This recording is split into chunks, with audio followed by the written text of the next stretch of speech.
তোরা তো আপনি ওই জায়গায় খাইছেন। আজ 2 মাস হয়ে গেছে একটা নাট খুলতে পারস না, কি করে খাবি তুই? দিন পর করা ভাই। আমার সোনার গ্যারেজটা তুই কয়লা বানাই দিলি।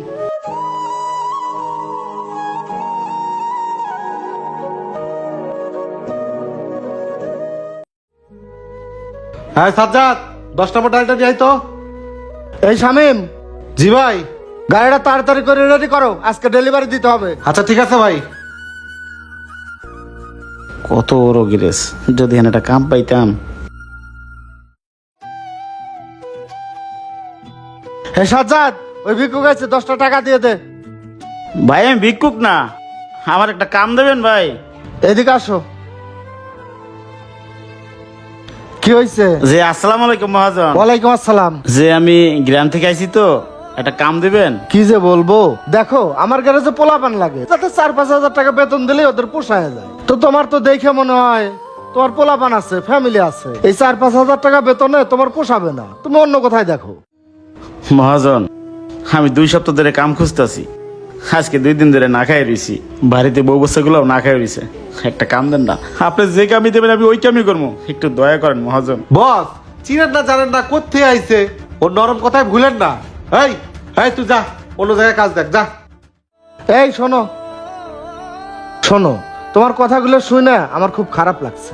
আসলে আমাদের এই সেক্টরে তোমার মতো বয়সী নতুন লোক চলেই না। এখন মানুষ তো মানুষেরই জন্য, তো আমি পোলাপানের বেতন দেই 5,000 টাকা, তোমার আমি সর্বোচ্চ 7,000 টাকা ধরে দিব। যদি কাজ কাম ভালো হয় পরে বাড়ায় দিব, করলে করো। মহাজন আমি রাজি আছি, আপনি আমার অনেক বড় উপকার করছেন, আপনি আমারে বাঁচান না, আমার পুরো ফ্যামিলিটা বাঁচাইছেন, আল্লাহ আপনার ভালো করুক মহাজন।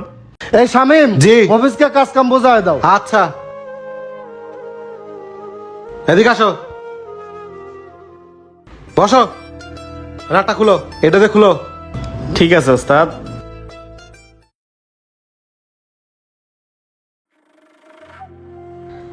ইস, কি রে অফিস, নাট খুলছস? আজ 2 মাস হয়ে গেছে একটা নাট খুলতে পারস না, কি করে খাবি তুই? দাঁড়া, আমি বসের কাছে এখনই যাইতাছি। বস, কি সমস্ত লোক রাখছেন বেতন দিয়ে? একটা নাট লাগাইতে কই, নাটটা খুলে হাতে নিয়ে বই থাকে, ইঞ্জিন খুলতে কই ইঞ্জিনের দিক তাকায় থাকে। এই সমস্ত লোক বেতন দিয়ে পালা আর কলা গাছ পালা সমান কথা, এটা বাদ দিয়ে দেন। দেখো শামিম, লোকটা গ্রাম থেকে আসছে, অনেক গরিব, একটু শেখায় মেখায় নাও। আজকে যদি তোমার ভাই হতো তাহলে কি করতা? আচ্ছা ঠিক আছে।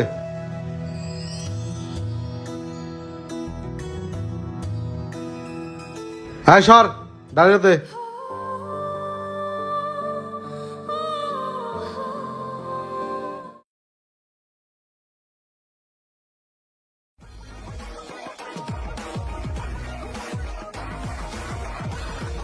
এ সোহাগ, বড় রেঞ্জটা দে। এই নেন বস। এই গাড়িটা তাড়াতাড়ি ওয়াশ কর। আচ্ছা করতাছি।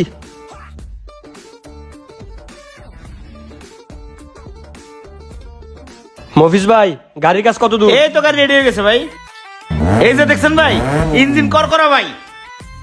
বিল কয়টা কইছে? ভাই ইঞ্জিনের কাম তো 2,000 টাকা দেন। এই নেন চাবি, আবার আইসেন ভাই। ঠিক আছে ভাই। যাই খাতায় কামটা লিখে ফেলাই। 1200 লিখলাম, আমার রইল 800।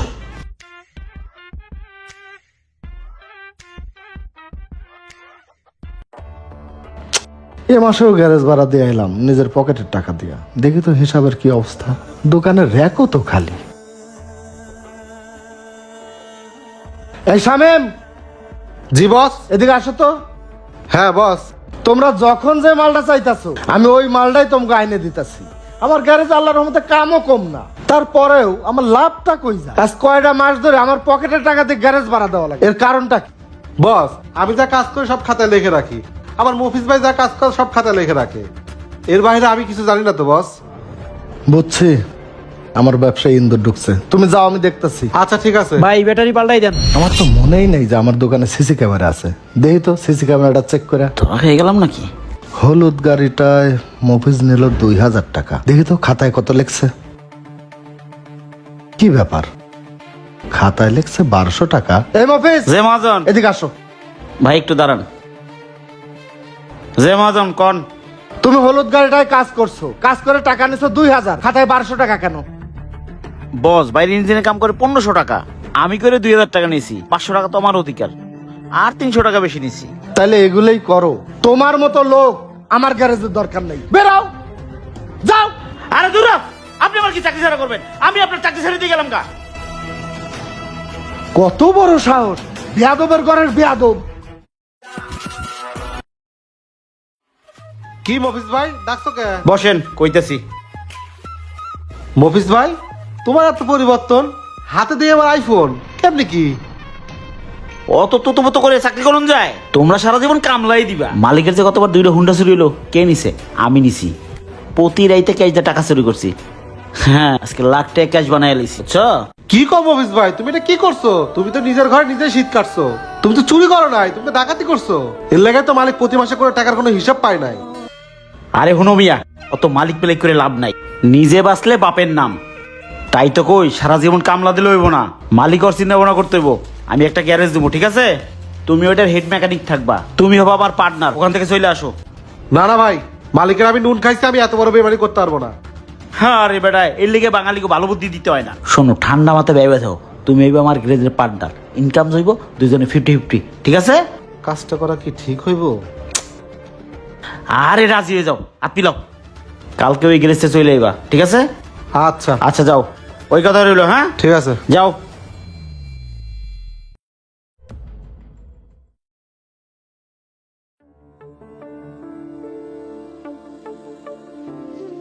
কি ব্যাপার, গাড়ি তখন খুললে বয়ে রইছে?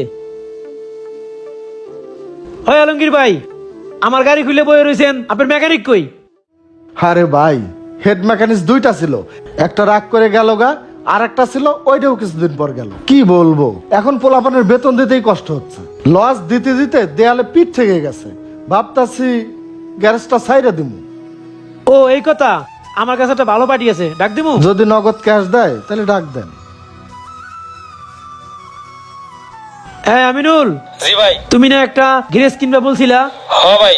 ওই যে আলমগীর হুন্ডা গ্যারেজটা বিক্রি করবে, চালু আসো ক্যাশ নিয়া। আচ্ছা আইতাছি। এই যে ভাই, আয়া পড়ছি, টাকাটা দাও। নেন ভাই। এলেন ভাই, পুরা ক্যাশ। ভাই, গ্যারেজটা আমার অনেক কষ্টে করা, আর আমি সবসময় সৎ পথে চলছি। গ্যারেজটা ভালো মতো চালায়েন ভাই। ঠিক আছে ভাই, দোয়া করেন।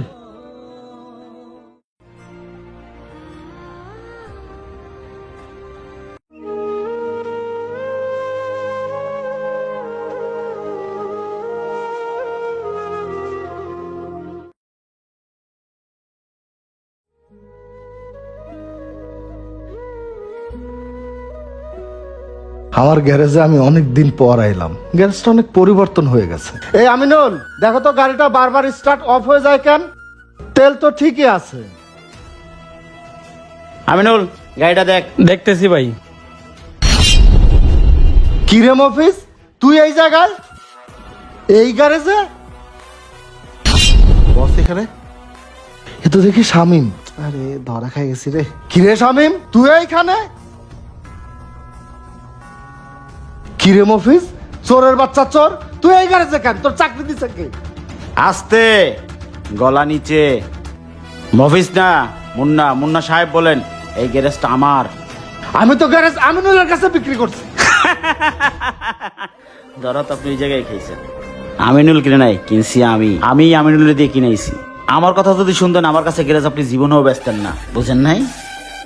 তার মানে তোরা সবাই ষড়যন্ত্র করে আমার গ্যারেজটা আমার কাছ থেকে কায়রা নিলি? কিরে মফিজ, তোর কি মনে পড়ে এই সেই কিছুদিন আগে তুই আমার কাছে আসছিলি? সেদিন তোর পকেটে খাওয়ার টাকা ছিল না, থাকার জায়গা ছিল না। এই আমি তোকে আমার বাসায় নিয়ে খাওয়াইছি। শামীম বারবার নিষেধ করেছিল, তারপরেও আমি তোকে কাজে নিয়েছি। তবে এই কি তার প্রতিদান, যে থালে খাইলি ওই থালটাই ফোঁটা করলি, সুই হয়ে ঢুকে ফাল হয়ে বেরোলি? এই জন্যই এখন আর মানুষ মানুষকে বিশ্বাস করে না, অপরিচিত মানুষকে কেউ কাজে রাখে না। মফিজ, আমি তোকে অভিশাপ দিচ্ছি না, আল্লাহর কাছে বিচার দিচ্ছি। তুই একদিন ধ্বংস হয়ে যাবি। আমার সোনার গ্যারেজটার তুই কয়লা বানায় দিলি। শোন, সৎ পথে যারা চলে তাদের পাশে আল্লাহ আছে। ভালো থাকিস। এই ভিডিওটি বানানোর একটি উদ্দেশ্য, বর্তমান সময় উপকারকারীকে মানুষ দ্রুতই ভুলে যায় তার অতীত। তাই কারো উপকার করার আগে 10 বার ভাববেন। ওই যে কথায় আছে না, বেঈমান কখনো অনুতপ্ত হয় না। আজকের পৃথিবীটা এমনই। ভিডিওটি ভালো লাগে লাইক কমেন্ট শেয়ার দিয়ে পাশে থাকবেন। ধন্যবাদ।